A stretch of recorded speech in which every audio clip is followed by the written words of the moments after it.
I'm going to try this again.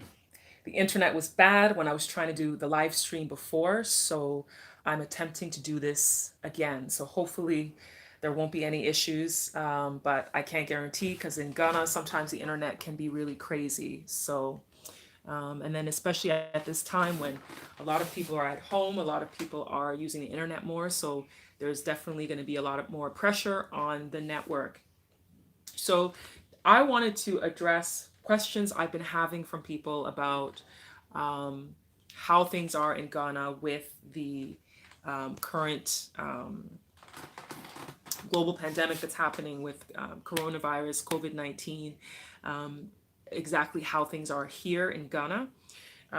So basically, a lot of things have been closed. So no conferences, no workshops, no large gatherings, weddings, church services. So many things have been canceled with large groups are banned. And initially, Ghana had restrictions on travel. So initially, I think it was about 2 weeks ago, initially it was that people from countries with um, 200 or more confirmed cases of the coronavirus were not allowed to come into Ghana. Um, but they've extended it now, and now it's just a complete travel ban. No flying in, no flying out, no driving in, no driving out, and no arriving by the port by sea. So all borders have been closed in the country. And so the last flight that arrived in Ghana, the day that the president made the announcement that borders were going to be locked, they were all taken into mandatory quarantine because many of them were coming from some of these countries that have a high number of cases, and only people who are citizens of Ghana or who have residency permits were allowed to come. So now people are supposed to be practicing social distancing, as been said many times in the media, not only in Ghana but in other parts of the world too, to try to slow the virus from spreading. So this has had a huge impact on a lot of people's lives, including mine. It is a massive hit on the tourism industry. And for those of you who know that I worked with Year of Return, and then it changed over to Beyond the Return under Ghana Tourism Authority. And, obviously Ghana Tourism Authority is all about tourism. And the tourism sector is completely it's just like gone to the shits as a result. Um, I also had another contract with a travel and tourism company, doing some work with them on social media, and that contract has also been placed on hold as a result. So it is definitely impacting me personally. I know a lot of people around the world are also feeling the impact as well. For me personally, it means no income. And I know that there's a lot of people who are also going to be feeling it as well. There's so many people in the travel and tourism and hospitality industry who are being affected by this, and it's a trickle effect. I mean, it's as we've seen, the stock market's also crashing. A lot of businesses have to close their doors, and there's people who depend on work for survival. One thing that this global crisis has done is shown us that most people don't have savings. Most people don't have much money past the next paycheck. And so it is really a big eye opener for a lot of us going through this situation right now. At the same time, it's also an opportunity to start thinking about other things you could be doing to transition to different careers, because there's a lot of companies now offering free online courses. You can develop your skills. There are a lot of workshops online and seminars. There's people who are trying to do conferences online since they can't do it in person. So it's an opportunity to open your mind and learn where you may not have had the time before because you are always at your particular job. I'm trying to look at the bright side of this because that's the only way that we can get through it, because it definitely is something that can make you go haywire if you're in isolation, you're in quarantine, you're being told to stay home. And then when you stay home, a lot of things people would do in their home are also not accessible. So a lot of people watch sports, and sports around the world have basically been canceled. Their seasons are canceled, put on hold, postponed. And so people who would have gone home and would have watched some, their favorite games, they can't because it's not on anymore. Um, as a result, hi, Al Hassan. Thanks for watching. The internet keeps on cutting and getting choppy here, so I apologize if there's some delays in me talking. Um, so as I was saying, the streaming services are on the rise because people are looking for things to do. They're watching movies on things like Netflix and TV shows and binge watching series. What are you doing to pass the time if you are a person who's in quarantine? I know there's a lot of countries that are putting people on lockdown to stay home and not leave the house unless you're going for essential items like, the pharmacy or groceries for your home. Um, I know people are creating, social circles using the internet to get together and have conversations. They're having watch parties. Um, One of the things I've noticed is more people are calling each other. People were not having conversations with each other on the phone. I've had so many phone conversations in the last few days that I haven't had in months, probably years. The most people do is, you talk for a few minutes, then you go. People tend to really just do like WhatsApp chats and stuff, but actual real conversation it doesn't happen as much anymore. But now I've gotten phone calls, I've gotten video calls, catching up with people that I haven't talked to in a while, which that is a positive, reconnecting with people that I haven't talked to in a long time. And I'm sure maybe that's the case for you. Other people have told me they've experienced the same thing as well. Um, I'm also going to look into taking some courses online too. It's something that, there's the time for it now, watch different workshops. Even YouTube. YouTube has a lot of stuff on there that you can learn. People say the University of YouTube. You can go on there and learn a lot as well. Um, I know some places in Europe have decided to slow down the quality of the internet because they're being overloaded because there's so many people at home now. Schools are closed, so students aren't going to school. They're home doing work. Schools are offering distance learning. So there's a lot that has really changed the way we're living right now.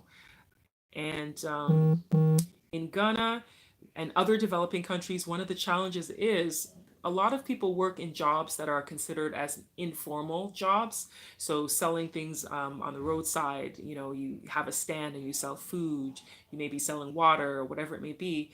Those people, most of them are living day to day. So whatever they make for the day is what they live on for the day. So when things are on lockdown, or people are being told to stay in and quarantine, they're not out buying as much. These people are affected because now they're not getting the customers they normally have. So, some people are affected in different ways. And one thing I've noticed too is people are not wanting to even buy from some of these people because they feel like, well, have they used sanitizer? Have they washed their hands? Are they doing the things they need to do before buying the merchandise? So they're being affected in the informal sector, so people who are outside selling in markets, that kind of stuff. So it is really a difficult time for a lot of people, and I don't know when this is going to end.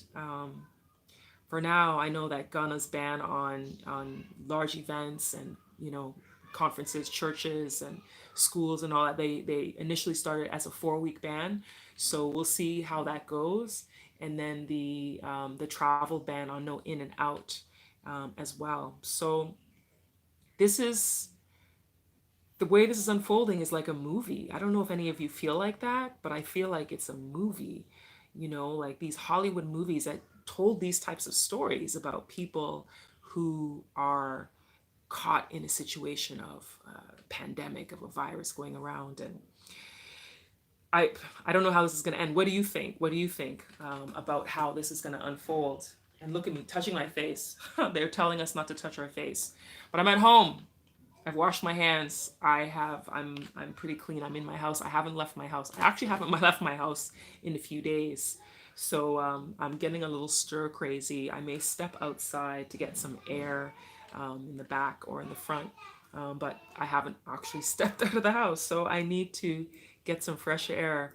What are you doing to get through these times if you are quarantined, or if you are staying home by choice because you want to make sure you practice social distancing? If your job is closed, ended, um, if you are in any of these kinds of situations, how are you getting through this? One of the most exciting things I saw this weekend was DJ D Nice on Instagram did like a live party, and he had up to 100,000 people at one point. So it was like the hashtag was Club Quarantine, which it was phenomenal because I got to hear some of my favorite songs that were being played, and there were so many people who got on the live stream. Everybody from Michelle Obama to, Questlove, like all these different kind of public people, celebrities, and who were all giving him shout outs and having a good time. Um, I enjoyed it. It was great. So maybe he'll be doing this on a regular basis if this lasts for a long time. Who knows? But that was an example of finding a way to get through this situation that we're all in. So I'm going to leave it at that for now. I basically wanted to answer the questions that people were asking me about Ghana, what's going on here. As I said in the beginning, borders are closed, no flights in or out, no driving in and out through the borders around Ghana, and no arriving at the port by sea. Um, and Yeah, conferences closed, large gatherings canceled, and just telling people to practice social distancing so that this doesn't spread. The last I heard, there was 24 confirmed cases. One of those has passed away, and I see people joining. Let me put my glasses on. Glad you finally got through. Yeah, YouTube was tripping, Bobby. It really was. And then Matthew, hello, you're in the USA. Um, I don't know if it was YouTube or if it was just the network here, because here in Ghana, sometimes the internet is not the best, and especially when you're doing a live stream. So I tend to not really like live streams for that reason, because sometimes that happens. And I think there's an overload right now because there's so many people at home. There's so many people um, who are. I have to keep my glasses on to read people's comments. Okay, Black Cricket 100 says utility's been okay. Actually, some places have had their power go out. And my friend had her power out 3 times, and she went and bought a generator.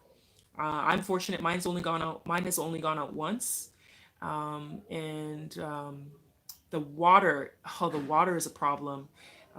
They gave an announcement that there may be a shortage on water from Ghana Water, because they said there's extra people using more water, washing their hands more frequently. So they're talking about possible water shortages, which is crazy at a time when we need it. I mean, we need it already. It's a necessity, but then this is happening and people need to wash their hands regularly. I had my water turned off yesterday for about maybe 10 hours, and then it came back. I saw someone commented that they hope Ghana takes this seriously. There are a lot of people who are taking it seriously, and then there's those people who are not, just like anywhere else. Because I've seen footage of people in the U.S., in Canada, and in other countries where people are not taking this very seriously, and then there's people who are. So we've got both. Unfortunately, the people who don't take it seriously could be the ones who can gravely affect everyone else. Here in Ghana, there's been 2 pastors so far who violated the no church rule. Both of them were the police came and closed their service and charged them, I believe.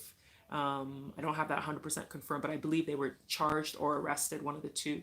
And then last weekend, the beach, Sakamuna Beach, apparently it was packed. There were people there having a good time, partying, not practicing social distancing. And so there were videos that were circulating on WhatsApp, saying, look at what's going on here. Why are there so many people out? And so what ended up happening is this morning, Ghana Tourism Authority made an announcement that all beaches are closed. And this is as a result of people not respecting um, the not being in large crowds, not taking it seriously. So there are people who are like that who aren't taking it serious, and then there are people who are taking it very seriously. So, like some stores now, the ones that are open, the essential places, like for example, there was a grocery store I had gone into a couple of weeks ago, and they had hand sanitizer right at the front that you had to use before you can enter the store. Apparently, somebody was kicked out of one of the stores by security because she refused to use hand sanitizer before entering. I don't know why you would refuse it, but that's what happened with that person. So there are people like that are taking it very seriously. Some of the restaurants, the same thing. They've got hand sanitizers. I noticed that the Starbites restaurant in East Legon, they've installed hand sanitizers all around now, like in the seating area where you can just pump your own sanitizer and use it. That wasn't there before. So people are becoming more aware of hygiene practices as a result of this COVID-19 coronavirus scare that's been happening in Ghana, well, other parts of the world, the whole world. This is happening. So yeah, there's people taking it serious, and then there's people who are not. And I've seen that in many countries. I was really appalled when I saw the college students in the States who went partying for spring break in Miami, and basically they have no care in the world as to this. And it's interesting. It's really interesting to see how people cannot take something like this so seriously. Um, it has had a lot of us thinking about um, not paying attention, because there are powers that be that I'm sure had a little bit of control and could have. Um, Somebody says Ghana is much more seriously taking this as a whole more than the U.S. That's oh, the name just went off the screen. I've heard that actually. I have a friend here who elected to stay in Ghana rather than go to the US because um, she said she felt it was safer in Ghana because it just seems like the US people are just running around and not acting like it's a serious thing. I'm not saying that's everybody, but the appearance is there's a lot of people who don't take it seriously, which is why apparently the military has been brought into some places to make sure that people follow what they're supposed to in order to flatten the curve and stop this from spreading. So yeah, but so here, I think I'll be okay as long as I practice what I'm supposed to practice: social distancing, staying in my house as much as I can. I'm going to use the time to, work on some projects that have been left by the wayside for a while, and now I'm able to do them more. Um, I did a little binge watching of Netflix first, though, because there's some things I wanted to watch. So I did that. So now I think, the next few days I'll spend some time working on those projects. Um, and somebody's talking about Eric about America fake pastors urging people. I don't even want to talk about the pastors. There's some pastors who are taking advantage of people, and it's an unfortunate situation. I've heard stories from around the world about different pastors saying that they have the cure and this kind of stuff. And they're not the only people saying they have cures. There's a lot of different people who are saying that they have, solutions to this problem. Um, and Yeah, so I think that's it for today. I will try to see if I can talk to you guys as much as I can. Um, Somebody asked if the telcos have adjusted the rates. No, MTN, Vodafone, who else is here? Airtel, Tigo. No, they have not adjusted the rates. Actually, Airtel Tigo, I know that they have changed one of their bundles to give you more data for the same cost. They're the only ones that I know has done that. Vodafone and MTN, as far as I know, they have not done anything. But I must say, MTN, I heard, was going to be offering certain websites for free for students who are now home and need to do school assignments, but they would only be specific to those certain websites. But there hasn't been adjustments made for the general public. Um, so, so yeah. So to answer your question regarding that, and yeah, so I'll try to come and talk to you guys as much as I can over the next little while, because there's time. The time is there, and I would love to hear from you where you're at, What is the situation where you are? Do you see any change coming as a result of this situation? Do you foresee this ending soon, or do you think this is going to be months? I've heard anywhere, some people say it'll be 3 months, some people have said it'll take 6 months, some people are saying it might be 18 months for this whole situation to be resolved and for people to continue practicing, staying home more and social distancing. Can you imagine if that's the case? Can you imagine social distancing for 18 months, a year and a half? Is that possible? Can that be done? Can we do it if we have to? So we'll see. We'll see. Matthew Johnson says he thinks at least 60 days. Um, yeah, we'll see. I hope it's not too long. I really, really hope it's not too long. I hope that we do start seeing a reduction in the number of cases, a reduction in the spread. And I do hope that there is a cure out there that can stop this from spreading because, man, it's like a movie. It's like a movie. So I'll talk to you all soon. Thanks for watching. Peace.